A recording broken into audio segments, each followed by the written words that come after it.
Hey you guys, it's Nita with Nita's Fluid Woodworks, and I am here with Eye Candy Pigments' new line of epoxy resin. I'm super excited to share this with you guys because if you know anything about me, I love trying new products. I love pushing resin to the limits, and I especially love working with people that have the same kind of beliefs and like values that I have. And I know the owner of Eye Candy Pigments, and he is a good dude. Like, he's a good guy. So I'm really excited to try out his stuff. And I've heard some really good things about this. He's excited for it, and I'm excited for it. All right, I'm gonna create a playlist with these resins. I'm gonna share with you guys what are the best applications for each one of these epoxies, and what are some of the best practices that you guys can set yourself up to win. So who the heck am I? My name is Nita. I'm the owner of Nita's Fluid Woodworks, and I have been working with resin for a very long time. I have done tens of thousands of projects, literally. I'm mom of 5, business owner, and I actually stumbled into epoxy resin about 7 years ago, and I have just been creating the most outlandish things that you could possibly imagine. And I plan on continuing to do that for a very long time. Hey you guys, it is Nita with Nita's Fluid Woodworks, and I am introducing to you guys Eye Candy Pigments Deep Pour Epoxy Resin. So for this epoxy, what is a deep pour epoxy? Is it the same thing as a casting resin? Yes, yes it is. This right here, as you can see, this is a 3-gallon kit. Each one of these is 1 gallon. So you see 1 B and 2 A's. This is a 2-to-1 mix ratio. All right, so what do you use a deep pour or a casting resin for? You're gonna use this when you are doing a thick or a big pour, right? Anything over 3/4 inches, I use a casting epoxy for. So if I'm doing a coaster, a flower preservation, a charcuterie board, a river table, sometimes even pendants and things like that, I am using a deep pour or a casting resin. I do primarily clear pours, and I don't like to take chances. So anything deep or bigger, you're going to go ahead and you're going to use a deep pour epoxy. For a deep pour epoxy, your viscosity, meaning the thickness of it, is super, super low, okay? And if you wanna get technical, it is 450 CP mixed. That's their spec sheets. All right, so your working time with this is very long, like very, very long. Your pot life, how long you can have it in your pot, is extensive. I have time to mix everything, heat it up, put it in the vacuum chamber, and then get it into my piece. And I can probably get about 24 to 30 hours of being able to pop bubbles and just getting that maximum clarity that you can get from a good casting resin. So cure time, this is where people get caught up, because a lot of times when people are working with resin, they're trying to rush. And the one thing that I teach on YouTube and TikTok, and that I try to express to you guys, is that if you're going for clarity and if you're going for quality, you're gonna not want to rush those cure times. You're gonna want those 72 hours, okay? So this can take anywhere from, I would say, like 48 to 72 hours. So I can come in within a day and a half and pour my second layer to reduce layer lines and things like that. So cure time is 72 hours. The one thing that you have to worry about with these is shrinkage, but this one actually has a very small shrinkage percentage. This is only 3% shrinkage. So if you ever poured a mold and then you saw it like shrink down and now you gotta fill in this cup, or it's got a sharp edge, that's the shrinkage. So this actually has minimal shrinkage, it's only 3%. Temperature, what is the atmosphere at which you should be pouring at? When I pour big pours, like dining tables and things like that, I'm actually going to want my shop to be around 64, 65 degrees, like 68, something cooler, because that's gonna allow it to stay not cured. So that's gonna prolong the curing time, okay? And that's how you get those really, really clear pours, okay? So you gotta remember, just because you can get the bubbles out of the resin, can you get the air out of whatever you're encapsulating, okay? If you're encapsulating, so flowers, rocks, baby clothes, shoes, blankets, whatever you're putting in here is going to hold air, and you have to allow this enough time to stay liquid for that air to come out, okay? So 65 to 75 degrees. The lower, the better. And I'm not talking 50s, I'm talking about like 60s, right?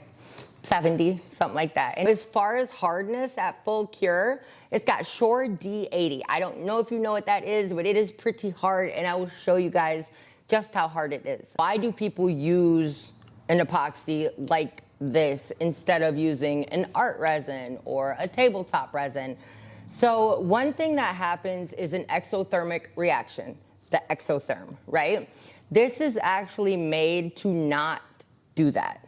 And if it does, we probably messed up, because we can still mess things up. So using the right resin for the right job actually reduces the likelihood that you're gonna waste money and that your projects are gonna crack, turn yellow, start smoking. Like, I remember my first pour, I nearly started a fire and I didn't know what I was doing.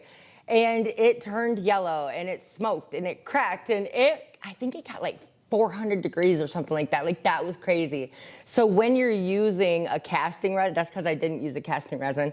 I didn't know what I was doing at all, actually. When you're using a casting resin or a deep pour epoxy, you minimize the chances for that. And then following some of the things that I've told you and am going to tell you, you're gonna get the best results from those things. How do you make sure that you don't get an exothermic reaction, and how can you work with the resin, right?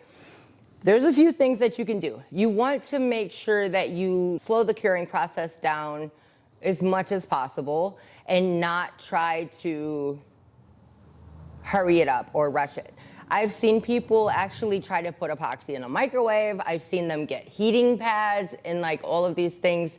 Don't do that. It's so unsafe. It releases chemicals into the air that you can breathe. And then if you're putting it in your microwave and then you're putting food in the microwave, like, just please don't do that, okay? There's things that we can do to make sure that we're getting clear pores and we're getting the best results that we can get, okay? So let's just not do those things, and let's just do what we're supposed to do, okay? Because this is a chemical, and this can be dangerous, and as long as we respect it, just like tools and cars and things like that, we're gonna be good and we're gonna be okay, okay? So what are some of the things that we can do to make sure that we're gonna get the best results out of this that we can? I'm always gonna say, pour within the recommended depth. So if it says 2 inches, I'm pouring 1 3/4 inches. Like, it's my project, it's my money, it's my name on that project. And 9 times out of 10, it's somebody's wedding flowers or baby things or funeral flowers, and I'm just not taking the chances with those. So pour within the recommended guidelines of those layers and the maximum amount that you can pour. I'm always gonna keep my temperatures lower. I have an AC. I actually put windows in this shop so that way I could put ACs in my windows. So when it gets warm, I'm in Michigan, and it gets hot fast and it gets cold fast. So I actually try to keep my temperatures as low as possible. All right, another thing is, just like I said, do not pour too thick at once. Do layers. And if you struggle with layer lines or anything like that, I have e-courses or free YouTube videos that you guys can check out to help reduce layer lines and just get the best results. One thing that you can do when you're pouring this epoxy specifically is mix slow, don't go crazy. And you can also use a vacuum chamber. I love to use a vacuum chamber. It's actually right here. I use a vacuum chamber like all the time. So, and I don't put my project in there, I put the resin in there just so that way I can start from square one, because I got a heavy hand and I mix a lot of air into my stuff. So if you don't have a vacuum chamber, trust me, you're okay. I worked for almost 5 years without one, and I got to where I was and my pores were immaculate, right? So mix slow, warm up your resin, not with hot water, but with warm water. And I'm gonna show you guys exactly how to do this. So another thing, do not rush curing. Just don't rush the curing. Remember that curing time and the outcome of your projects is going to depend on Did you measure correctly? And when you're measuring, please make sure that you're measuring by volume, which means this epoxy resin and every epoxy resin that I use, unless I state otherwise, is measured by volume. Meaning, if I'm going to the 10 ounce with B, well then I'm gonna go 20 and then 30 with A. We're not going to weigh it because they don't weigh the same. Now, there are resins that are out there, especially the ones from other countries, that are by weight. That math, I'm with you guys on the, oh my God, what do I do? And I don't like doing that. And if they actually go by a 1-to-1 or something like that, they 9 times out of 10 got fillers or some kind of like stuff in there to make them weigh what they need to weigh to get those easy measurements. So I'll just stick to this right here. Remember that your curing is also gonna go by, not only did you measure properly, did you mix properly? So remember, you're gonna scrape your sides, you're gonna scrape the bottom, and you're going to just be consistent.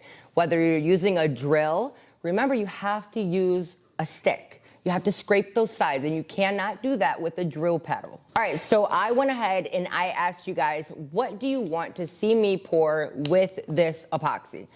And I was told that you want to see a flower preservation, an ocean, and a deep ocean. So with this epoxy specifically, I'm gonna go ahead and I'm gonna do a flower preservation and a deep ocean charcuterie board. All right, so tune in for the next video and I will show you guys how this performs, how it mixes up, and what kind of results we're gonna go ahead and we're gonna get from this epoxy. All right, you guys, so this is Eye Candy Pigments Deep Pour Epoxy. I am super excited to bring it to you guys and I can't wait to hear what you guys think about it.